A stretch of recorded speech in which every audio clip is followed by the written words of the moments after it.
نحمدہ ونصلی علی رسولہ الکریم اما بعد فاعوذ باللہ من الشیطان الرجیم بسم اللہ الرحمن الرحیم عن عائشہ قالت سمعت رسول اللہ صلی اللہ علیہ وسلم یقول ما من نبی یمرض الا خیر بین الدنیا والآخرہ وکانا فی شکوہ الذی قبض اخذتہ خطا شدیدتا سمعتہ یقول مع الذین انعمت علیہم من النبیین والصدیقین والشہداء والصالحین فعلمت انہ خیر متفق علیہ۔ یہ روایت حضرت عائشہ صدیقہ رضی اللہ تعالی عنہا سے ہے۔ یہ باب ہجرت اور رسول اللہ صلی اللہ علیہ وسلم کے آخری ایام وفات پاک کے تعلق سے جو احادیث میں ذکر ہے اس کے تعلق سے یہ باب ہے۔ اس سے پہلے والی حدیث حضرت عائشہ صدیقہ رضی اللہ تعالی عنہ سے روایت تھی، گزر چکی۔ یہ بھی انہی سے روایت ہے۔ وہ کہتی ہیں میں نے رسول اللہ صلی اللہ علیہ وسلم کو ارشاد فرماتے سنا۔ آپ فرماتے ہیں کہ کوئی نبی بیمار نہیں ہوتے مگر یہ کہ انہیں دنیا اور آخرت کے درمیان اختیار دیا جاتا ہے، اور آپ صلی اللہ علیہ وسلم اپنے اس مرض میں تھے جس میں آپ نے وفات پائی۔ آپ کو سخت کھراٹوں نے پکڑ لیا۔ میں نے آپ کو یہ کہتے ہوئے سنا، آقا ارشاد فرما رہے تھے ان لوگوں کے ساتھ مع الذین انعمت علیہم، ان لوگوں کے ساتھ اے اللہ جن پر تو نے انعام کیا، یعنی نبیین، صدیقین، شہداء اور صالحین۔ حضرت عائشہ کہتی ہیں تو میں نے جان لیا کہ رسول اللہ صلی اللہ علیہ وسلم کو بھی اختیار دے دیا گیا ہے۔ یعنی حضور کا مقصد فرمان یہ ہے کہ جب نبی صلی اللہ علیہ وسلم یہ فرما رہے ہیں کہ جب کسی نبی کا آخری وقت آتا ہے تو اللہ تعالیٰ اس مرض میں یا اس حالت میں آخری وقت میں نبی کو اختیار دیا جاتا ہے کہ اگر چاہیں تو آپ دنیا میں رہیں، اگر چاہیں تو آخرت کو قبول کر لیں۔ فرماتے ہیں حضور ما من نبی یمرض الا خیر بین الدنیا والآخرہ، کوئی نبی مریض نہیں ہوتے، بیمار نہیں ہوتے مگر یہ کہ اس وقت ان کو اللہ تعالیٰ دنیا اور آخرت کے مابین اختیار دیتا ہے کہ اگر چاہیں تو زندگی بڑھا دیں، دنیا میں رہیں، اور اگر چاہیں تو پھر ہمارے پاس آ جائیں، آخرت اور اس کی نعمتوں کا قبول کریں۔ یہ حضور فرماتے ہیں۔ پھر حضرت عائشہ فرماتی ہیں کہ آقا علیہ الصلاۃ والتسلیم اپنے اس پوزیشن میں، اس مرض میں تھے جس میں آپ کا وصال پاک ہوا، آخری وقت تھا، اور حضور کو اس وقت سخت کھراٹوں نے پکڑ لیا۔ یعنی سرکار صلی اللہ علیہ وسلم کبھی جاگ جاتے اور کبھی سو جاتے، تو اس قدر سو جاتے کہ سرکار کھراٹے لیتے، اور جو ہے سرکار صلی اللہ علیہ وسلم کی زبان پہ اس وقت جاری ہوتی۔ تو حضرت عائشہ کہتے پھر جب سرکار اٹھتے تو حضور فرماتے انعمت علیہم من النبیین والصدیقین والشہداء والصالحین، اے اللہ مجھے ان لوگوں کے ساتھ پہنچا دے، ان لوگوں کی جماعت میں مجھے پہنچا دے جن پر تو نے انعام رکھا، یعنی نبیوں کی جماعت، صدیقین کی جماعت، شہیدوں کی جماعت، صالحین کی جماعت۔ جب حضور آخری وقت میں یہ کلمہ ارشاد فرماتے ہیں، حضرت عائشہ کہتی ہیں میں نے سمجھ لیا، مجھے پتہ چل گیا کہ آقا کو بھی رب نے اختیار دے دیا ہے کہ آپ چاہیں تو دنیا، چاہیں تو آخرت پسند کریں، تو حضور نے آخرت کو پسند کر لیا ہے۔ یعنی یہ آخری وقت ہے، آخرت کو پسند کر لیا ہے مصطفیٰ جان رحمت نے۔ تو حضرت عائشہ کہتی میں سمجھ گئی، متفق علیہ، یہ حدیث متفق ہے، یعنی بخاری اور مسلم میں اس کو روایت کیا گیا۔ عن انس قال لما ثقل النبی صلی اللہ علیہ وسلم جعل يتغشاه الكرب فقالت فاطمہ وا کربا یا اباہ فقال لیس علی ابیک لہا لیس علی ابیک کرب بعد اليوم فلما مات قالت یا ابتاه اجاب ربا دعاه یا ابتا من جنت الفردوس ماواہ یا ابتا الی جبریل نعتاہ فلما دفنا قالت فاطمہ یا انس اطابت انفسکم ان تحثوا علی رسول اللہ صلی اللہ علیہ وسلم التراب رواہ البخاری۔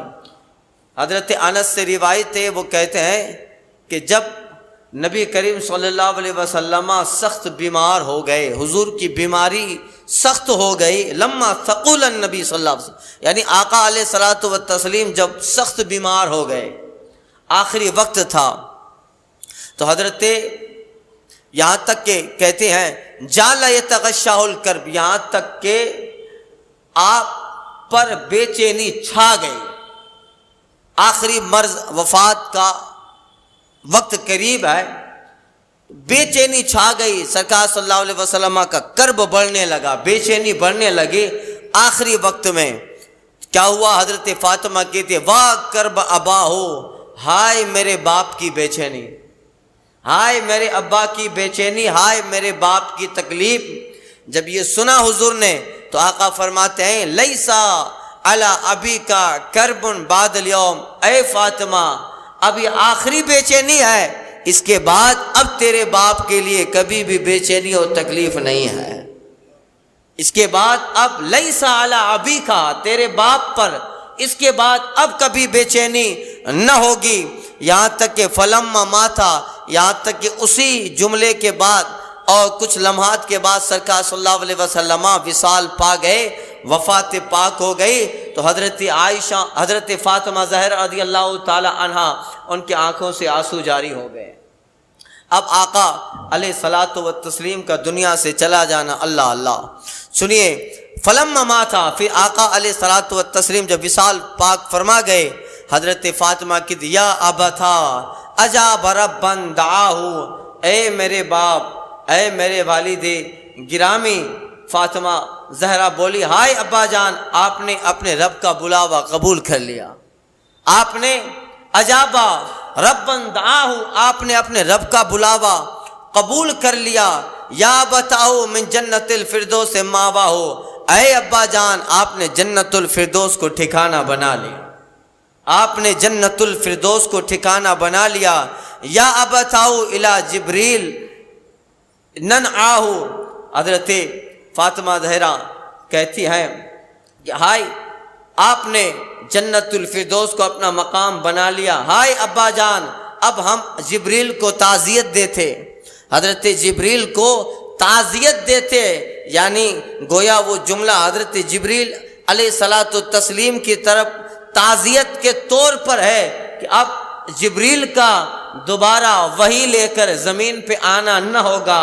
آخری نبوت و رسالت کی کڑی مصطفیٰ جان رحمت تھے، جب تھے جناب جبریل سدرہ سے زمین پہ تشریف لاتے، وحی الہی پہنچاتے، نزول آیت قرآن ہوتا، حضرت فاطمہ کہتی ہے ہم جبریل کو تعزیت دیتے، ہائے جبریل اب تمہارا بھی جو ہے زمین پہ آنا نہ ہوگا، اب ہم وحی الہی سے محروم ہو گئے، آمد جبریل سے محروم ہو گئے، ہائے میرے ابا جان آپ نے رب کا بلاوا قبول کیا، ہائے ابا جان آپ نے جنت الفردوس کو مقام و ٹھکانہ بنا لیا۔ یہ کیا حال رہا ہوگا، اللہ اللہ۔ پھر حضرت فاطمہ کہتی ہیں ثم لما دفنا، حضرت انس کہتے ہیں جب سرکار صلی اللہ علیہ وسلم کی تدفین ہو گئی، اب صحابہ کا حال کیا تھا، اللہ اللہ۔ فاطمہ کہتی ہیں یا انس اطابت انفسکم ان تحثوا علی رسول اللہ صلی اللہ علیہ وسلم ترابا، حضرت فاطمہ کہتی ہیں بولی اے انس کیا تمہارے دلوں نے گوارا کر لیا کہ رسول اللہ پہ مٹی ڈالو؟ اے انس تمہارے دلوں نے کبھی گوارا کر لیا کہ تم رسول اللہ صلی اللہ علیہ وسلم پہ مٹی ڈالو؟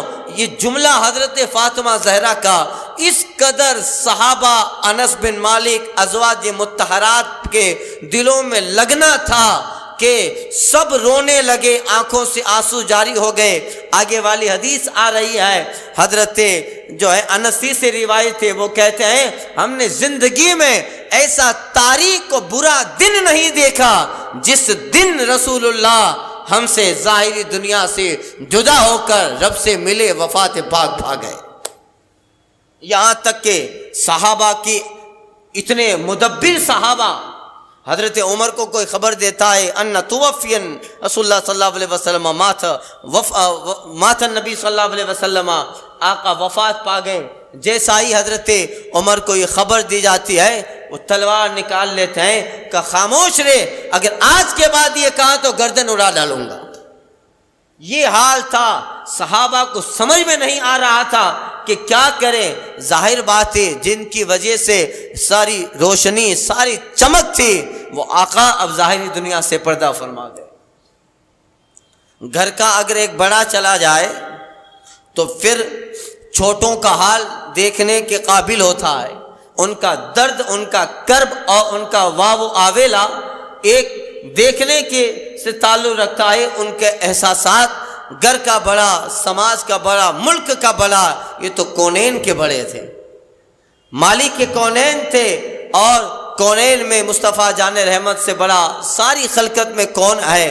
جیسے مصطفیٰ جان رحمت ظاہری دنیا سے پردہ فرما گئے، صحابہ کی بے چینی، عمر جیسا تدبر والا صحابی جن کی عقل اور جن کے حافظے کا کیا کہنا کہ جب وہ مشورہ دیں تو اللہ ان کی بات پہ نزول قرآن کرے، جن کی عقل کا کیا کہنا کہ نزول قرآن جن کی رائے پہ ہوتا تھا یہ عمر، مگر جب خبر سنی مصطفیٰ جان رحمت کے وفات کی تو حضرت عمر نے تلوار نکالی، کہا خاموش رہے، اگر آج کے بعد کسی نے کہا کہ سرکار وفات پا گئے تو گردن اڑا دوں گا اس کی۔ حضور وفات نہیں پائے ہیں، یعنی عقل کھو بیٹھے۔ ظاہری حالت ایسی ہو گئی کہ عقل اور زبان، عقل اور دل کا تعلق صحابہ کا ختم ہو گیا۔ کیا سچویشن رہی ہوگی؟ ایک صحابی مسجد نبی میں نماز پڑھ رہے تھے یا کہیں پر تھے، حضرت زید بن عبداللہ یا عبداللہ بن زید کچھ نام تھا، ان کو ان کے بیٹے نے آ کے خبر دی کہ آپ نے کچھ سنا، آقا علیہ الصلوۃ والتسلیم وفات پا گئے۔ جب اتنا سننا تھا، وہ صحابی رسول صلی اللہ علیہ وسلم حالت نماز میں تھے، کہیں سے آواز آئی کہ من مات النبی صلی اللہ علیہ وسلم، آقا ظاہری دنیا سے پردہ فرما گئے۔ اتنا سننا تھا، فوراً انہوں نے نماز ختم کی اور نماز ختم کرنے کے بعد دعا کرتے ہیں، اے مولا اگر واقعی میں تیرے نبی کو تو نے اپنے پاس بلا لیا ہے اور تیرے نبی ظاہری دنیا سے وفات پا گئے ہیں تو مولا مسجد میں نکلنے سے پہلے میرے آنکھوں کی بینائی لے لے کہ جب تیرا نبی نہیں ہے تو پھر آنکھوں کا کام نہیں ہے، تیرا نبی نہ رہا تو پھر اس آنکھوں کا کام نہیں۔ آنکھیں اسی لیے ہیں کہ جلوہ حبیب دیکھے، مصطفیٰ کا چہرہ دیکھے۔ اے مولا اگر واقعی یہ خبر سچی ہے تو مجھے یہ آنکھیں نہیں چاہیے، تیرے نبی کو جو نہ دیکھ سکے مدینے میں، مولا آنکھیں لے لے، ان آنکھوں کا کام اب ختم ہو گیا جب تیرا نبی ہمارے ظاہر میں نہ رہا۔ صحابی نکلے تھے، روایتوں میں آتا ہے ان کی فوراً بینائی چلی گئی۔ تو آنکھیں اسی لیے ہے کہ مصطفیٰ کا دیدار کرے۔ مفتی اعظم کہتے ہیں انہیں نہ دیکھا تو کس کام کی ہے یہ آنکھیں۔ مفتی اعظم ہند بولے انہیں نہ دیکھا تو کس کام کی ہے یہ آنکھیں، کہ دیکھنے کی ہے ساری بہار آنکھوں میں، کھلے ہیں دید عشاق خواب مرگ میں بھی، ضرور کسی نگار کا ہے انتظار آنکھوں میں، پیا ہے جو جام محبت آپ نے نوری، ہمیشہ اس کا رہے گا خمار آنکھوں میں۔ یہ حالت ہو گئی، سمجھ میں نہیں آ رہا تھا صحابہ کو، اتنی سچویشن کمپلیکیٹڈ ہو گئی تھی۔ اللہ اللہ، آپ تاریخ میں پڑھیں گے، آگے حدیثیں آ رہی ہے، آپ دیکھیں گے کہ کیا حال تھا صحابہ کرام کا۔ دنیا میں صحابہ سے بڑی عقل کسی کے پاس ہوگی کیا؟ جنہوں نے نزول قرآن دیکھا، احادیث کو سنا، حضور کو دیکھا، جبریل کو جنہوں نے دیکھا اور قرآن اترتے جنہوں نے دیکھا، اور قرآن کے اولین مخاطب صحابہ، اور جنہوں نے نزول قرآن بھی دیکھا اور جس پہ قرآن اترا صاحب قرآن کو دیکھا، ان سے بڑا کوئی مدبر عقل مند ہوگا کیا؟ مگر اس وقت حال ایسا ہو گیا کہ ایک صحابی چوراہے پہ آ کے مٹی ڈالتے تھے سر پہ، مٹی ڈالے ہیں سر پہ، مولا اب کیا کریں گے ہم لوگ جب تیرا محبوب نہ رہا، اب کیا، اب طرح طرح کے خیال آنے لگے، اور جو ہے کبھی یہودیوں کی سازشیں، کبھی عیسائیوں کی سازشیں، کبھی مشرکین۔ ایک مصطفیٰ جان رحمت تھے جو سب کو سنبھالے تھے، اب حضور کے بعد کون ان کی قیادت اس طرح سنبھالے گا؟ یعنی صحابہ جہاں دیکھو اداس بیٹھے ہیں، کسی سے بات کرنے کا موڈ نہیں، جسے دیکھو اپنے ہی سوچ میں ہے، آنکھیں کھلی ہے، آنکھیں بند ہے، بیٹھا ہے۔ یعنی حضرت ابوبکر صدیق رضی اللہ تعالی عنہ دوسرے دن یا دفن کے بعد حضور صلی اللہ علیہ وسلم کے جب صحابہ کو دیکھا کیا حال بنا رکھا ہے، حضرت ابوبکر صدیق نے سارے لوگوں کو جو ہے مسجد نبی میں بلایا۔ آپ فرماتے وما لکم، یہ کیا حال بنا رکھا ہے تم نے؟ اور اس وقت ابوبکر صدیق ہیں جنہوں نے سچویشن کو سنبھالا تھا۔ آپ کہتے ہیں عمر تم بھی، اے عمر تم بھی، یعنی اے عمر تم بھی سچویشن کو سمجھ نہ پائے۔ حضرت ابوبکر صدیق ممبر پہ کھڑے ہوئے اور وہ کہتے ہیں بتاؤ ہم محمد کی عبادت کرتے تھے کیا ان کے رب کی؟ ابوبکر صدیق فرماتے بتاؤ ہم عبادت محمد کی کرتے تھے یا ان کے رب کی؟ صحابہ کہتے ہیں محمد کے رب کی۔ ابوبکر کہتے تو جان لو محمد کا رب زندہ ہے، محمد کا رب زندہ ہے، ہمارا رب حی اور قیوم ہے، اسے موت نہیں آنے والی، اور نبی کا اس ظاہری دنیا سے جانا اے لوگوں آج نہیں تو کل قانون خداوندی کو پورا کرنا تھا۔ اس لیے ہم جس رب کی عبادت کرتے ہیں وہ رب حی ہے۔ اور اس طریقے سے صحابہ کو ابوبکر صدیق نے سمجھایا کہ اے لوگوں مصطفیٰ جان رحمت صرف ہماری ظاہری دنیا سے اوجھل ہو کر اپنے رب کے پاس چلے گئے ہیں، مگر دل میں بٹھا لو کہ تم حضور سے غائب چھپے نہیں ہو، تم سرکار سے چھپے نہیں ہو۔ آج بھی ہماری ہر خبر مصطفیٰ جان رحمت کو ہے، اور اتنا لمبا خطبہ ارشاد فرمایا اور فرماتے آج بھی ہمارے معاملے میں حضور ہمیں اشارہ کریں گے، مشورہ دیں گے۔ اس لیے پھر سرکار کے حضرت ابوبکر صدیق نے ایسا سمجھایا۔ حضرت عمر کہتے تھے کاش اس وقت اگر ابو بکر نہ ہوتے نا تو اس وقت صحابہ کا حال کچھ اور ہو جاتا۔ اس وقت اگر کسی نے سچویشن کو سنبھالا تھا تو وہ ذات ابو بکر صدیق کی تھی۔ اس حال میں صحابہ کو جمع کر کے انہیں سمجھایا کہ دیکھو ہم جس کی عبادت کرتے ہمارا رب زندہ ہے، اور یہ اللہ کا قانون تھا جو حضور پہ طاری ہوا، مگر یاد رکھے حضور زندہ ہے، ہمیں دیکھتے ہیں اور ہمیں مشورہ بھی حضور دیں گے۔ اور سرکار صلی اللہ علیہ وسلم کے تعلق سے صحابہ کو اس قدر جو ہے سمجھایا ابو بکر صدیق نے، اور سچویشن کنٹرول میں آ گئے۔ کہا عمر اب تمہیں کمر کسنی ہے، یعنی سب مستعد تو تھے ہی، اب ہمیں جو ہے مصطفیٰ جان رحمت کا مشن آگے بڑھانا ہے۔ یہاں تک کہ جیسے ہی سرکار ابھی وفات پائیں کچھ دن نہ گزرے کہ فتنے کھلے۔ تہامہ کی زمین پہ مسلمہ کذاب نے نبوت کا دعویٰ کیا۔ ایک طرف عرب کے کچھ قبیلے مرتد ہو گئے، ہم زکوٰۃ نہیں دیں گے، ٹیکس ہے زکوٰۃ، اور طرح طرح کے فتنے۔ اور مدینہ میں تھوڑا سا چند صحابہ تھے، ان میں سے اکثر صحابہ کو مصطفیٰ جان رحمت نے اسامہ بن زید کے جو ہے سپہ سالاری میں ایک جنگ کے لیے روانہ کیا تھا۔ جب ان کو خبر ملی وہ واپس آئے، پھر ان کو مدینے میں روکا گیا، اور جب یہ حالت ہو گئی کیا کریں؟ مسلمہ کذاب نے نبوت کا دعویٰ کیا ہے، عرب کے قبیلے مرتد ہو گئے، زکوٰۃ نہیں دیں گے۔ ابو بکر صدیق کے کہتے ہیں کہ اگر انہوں نے نبوت کا دعویٰ، اس نے نبوت کا دعویٰ کیا ہے، ابو بکر ان سے بھی لڑے گا۔ اور جنہوں نے مصطفیٰ جان رحمت کے زمانے میں اگر اپنے مال میں سے ایک رسی بھی زکوٰۃ کے طور پہ نکالتے تھے، اگر آج انکار کریں گے ابو بکر ان سے بھی لڑے گا۔ تو کئی اتنے فتنے ہیں، ہم ان سب سے کیسے لڑیں گے؟ ایسا بہتر ہے کہ اسامہ بن زید کو سرکار نے بھیجا تھا کچھ ساتھی اور سپاہی دے کر انہیں بلایا جائے. ابو بکر کہتے جسے مصطفیٰ نے روانہ کیا ہو ابو بکر اسے نہیں بلائے گا. اسامہ بن زید کو دعاؤں کے ساتھ رخصت کیا، کہا جاؤ جس محاذ پہ تمہیں حضور نے بھیجا تھا. اسامہ بن زید کو انہی لشکروں کے ساتھ سرکار ابو بکر صدیق نے روانہ کیا.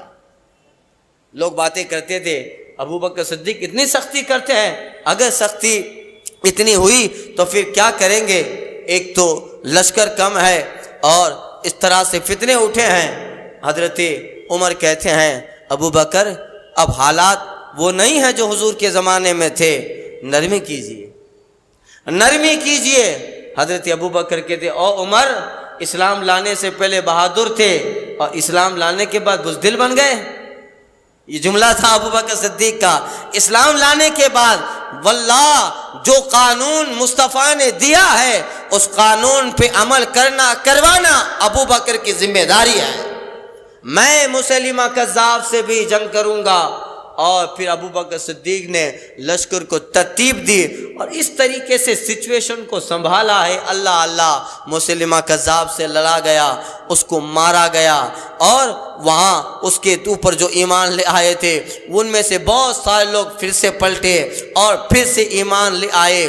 جن عرب کے قبیلوں نے زکوٰۃ دینے سے انکار کیا تھا ان کو سمجھایا، ان کو جنگ کی دھمکی دی گئی، وہ بھی اپنی خطا سے باز آ گئے، انہوں نے بھی پھر سے جو ہے کلمہ پڑھا. یعنی اس طرح سے ابو بکر صدیق نے جو ہے حالات کو سنبھالا کہ زندگی بھر عمر کہتے تھے کہ کاش ابو بکر کی 2 نیکیاں عمر کے لیے آ جائیں اور عمر کی ساری نیکیاں اللہ ابو بکر کے حصے میں ڈال دے. ایک رات والی ایک دن والی، ایک رات والی نیکی ایک دن والی. کا رات والی نیکی تو وہ ہے کہ جب ابو بکر صدیق سرکار صلی اللہ علیہ وسلم کے ساتھ غار میں تھے، وہ رات والی نیکی. اور ایک نیکی ابو بکر کی وہ ہے کہ جب یہ حالات ہو گئے تھے اس وقت ابو بکر صدیق نے سچویشن سنبھالی تھی. عمر کہتے تھے یہ 2 نیکیاں رات والی اور دن والی ابو بکر کی مجھے مل جائے اور میری ساری نیکیاں ابو بکر کو اللہ دے دے. یہ سچویشن سنبھالی حضرت ابو بکر صدیق رضی اللہ تعالیٰ عنہ. یہ حال ہو گیا تھا صحابہ کرام رضوان اللہ تعالیٰ علیہم اجمعین کا. حضرت فاطمہ کے انس اطابت انفسکم ان تحسوا علی رسول اللہ صلی اللہ علیہ وسلم الترابا. اے انس کیا تمہارے دلوں نے گوارا کر لیا کہ تم رسول اللہ صلی اللہ علیہ وسلم پہ مٹی ڈالو؟ یعنی سرکار صلی اللہ علیہ وسلم اس ظاہری حیات سے جو ہے تشریف لے گئے، مگر صحابہ کرام رضوان اللہ تعالی علیہم اجمعین کو سرکار نے ایسا ٹرین کیا تھا کہ کچھ یہود اور نصارہ باتیں کرنے لگے کہ اب دیکھتے ہیں اسلام کو کون بچائے گا.